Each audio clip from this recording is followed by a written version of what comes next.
नमस्कार, आप देख रहे हैं वीके न्यूज और मैं युधिष्ठिर उपाध्याय। जब से मोदी सरकार सत्ता में आई है तब से ही जम्मू कश्मीर में आतंकवाद से निपटने के लिए सख्त नीति जारी रखी है। चाहे वो मोदी सरकार के पिछले कार्यकाल की बात हो या फिर इस बार के कार्यकाल के शुरुआती दौर की, मोदी सरकार जम्मू कश्मीर से आतंकवाद और उन्हें शरण देने वालों को जड़ से खत्म करके एक बार फिर से उसे स्वर्ग की जमीन में तब्दील करने के लिए पूरे प्रयास कर रही है, जिसके चलते सरकार जीरो टॉलरेंस की नीति पर काम कर रही है और इसका नतीजा भी साफ देखने को भी मिल रहा है। इस साल के 6 महीने में ही आतंकवाद को जड़ मूल से उखाड़ने के लिए भारतीय जवानों ने जिस तरह का पराक्रम दिखाया है वो वाकई काबिल तारीफ है। अक्सर कहा जाता है कि लातों के भूत बातों से नहीं मानते हैं। ऐसा ही कुछ पाकिस्तान और कश्मीर के आतंकवादियों के साथ हुआ है। लोकसभा में इस बात की जानकारी खुद केंद्रीय के राज्य मंत्री नित्यानंद राय ने दी है कि पिछले 6 महीने में घुसपैठ और आतंकवादियों की भर्ती में कमी आई है, जबकि एनकाउंटर बढ़े हैं। साल 2018 के पहले 6 महीने के मुकाबले इस साल जनवरी से जून तक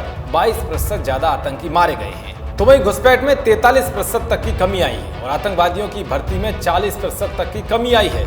और इन सभी वजहों की वजह से आतंकवाद से जुड़ी घटनाओं में 28% तक की कमी आई है। साल 2018 में जम्मू कश्मीर में 257 आतंकी मारे गए थे, तो वहीं 2019 में अब 123 आतंकियों को सेना ने मौत के घाट उतार दिया है। जब से अमित शाह ने गृह मंत्रालय का जिम्मा संभाला है, 22 से ज्यादा आतंकवादियों का एनकाउंटर हो चुका है, लेकिन इस दौरान 6 महीने में 75 जवान आतंकियों से लोहा लेते हुए शहीद भी हो गए हैं। लेकिन कहीं ना कहीं अमित शाह का फोकस मिशन कश्मीर पर है, जिसके चलते उन्होंने हाल ही में घाटी का दौरा किया था और शाह ने अनंतनाग फयादीन हमले में शहीद हुए SHO अरशद खान के परिवार से मुलाकात भी की थी, जिसके बाद सरकार ने आतंकियों और अलगाववादियों को साफ संकेत दिया था कि भारत हमेशा अपने जवानों के साथ खड़ा था, खड़ा रहेगा।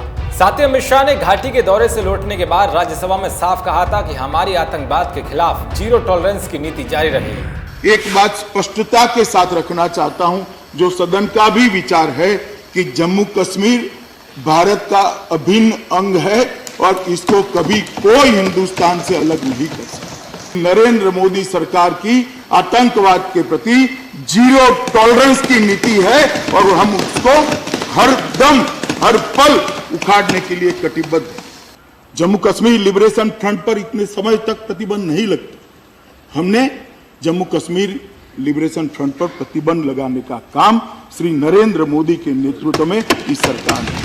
आपको बता दें कि पुलवामा हमला भी इसी साल के 6 महीने के बीच हुआ था, जिसके बाद भारतीय सेना ने पाकिस्तान को मुंहतोड़ जवाब देते हुए बालाकोट में स्ट्राइक की, जिसमें लगभग 300 से अधिक आतंकी मारे जाने की खबरें सामने आई थी। इस कार्रवाई के बाद से ही कश्मीर के लोगों को भी साफ हिदायत दी जा रही है कि अगर कोई भी ऐसी घटनाओं में लिप्त पाया गया तो इसका अंजाम उनको भुगतना पड़ेगा। और साथ ही सेना की ओर से कश्मीर के स्थानीय लोगों से अपील की जा रही है कि वो अपने बच्चों को आतंकवाद के रास्ते पर जाने से रोकें, क्योंकि इस रास्ते पर जाने का मतलब सिर्फ और सिर्फ एनकाउंटर है। ये नहीं बल्कि इस बार सरकार ने जम्मू कश्मीर से आतंकवाद के खात्मे के लिए टेरर मॉनिटरिंग ग्रुप यानी कि TMG का गठन किया है। जम्मू कश्मीर CID के और एडिशनल DGP को इस ग्रुप का चेयरमैन बनाया गया है।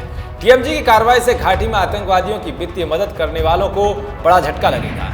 तो वही अब इसकी शुरुआत भी हो चुकी है। जम्मू कश्मीर में आतंकवादियों का समर्थन करने वाले गुटों को एक बड़ा झटका लगा है। दरअसल राष्ट्रीय जांच एजेंसी ने कश्मीरी अलगाववादी नेता आसिया अंद्रावी के घर को अटैच कर दिया है। NIA ने यह कार्रवाई एक केस के सिलसिले में गैर कानूनी गतिविधि रोकथाम कानून के तहत की है। बता दें कि NIA ने पिछले साल आसिया के बारे में कई सनसनीखेज खुलासे किए थे। NIA ने आसिया के संगठन दुख्तरान मिल्लत के सदस्यों के पास से मिले मोबाइलों की जांच में पाया है कि वे लगातार पाकिस्तान के अपने आकाओं के संपर्क में थे और भारत विरोधी गतिविधियों में शामिल थे। यहाँ तक कि मुंबई हमले के गुनहगार आतंकी हाफिज सईद के साथ भी आसिया अंद्रावी के अच्छे रिश्ते पाए जाने की बातें भी सामने आई। जिस तरह से इस साल आतंकवाद से जुड़ी घटनाओं में कमी आई है और अमित शाह गृह मंत्रालय का कार्यभार संभालने के बाद से ही जम्मू कश्मीर के लिए एक के बाद एक फैसला ले रहे हैं, उस पर आपकी क्या राय है? कमेंट बॉक्स जरूर बताएं। देश और दुनिया की तमाम खबरों को पाने के लिए देखते रहिए वीके न्यूज। शुक्रिया।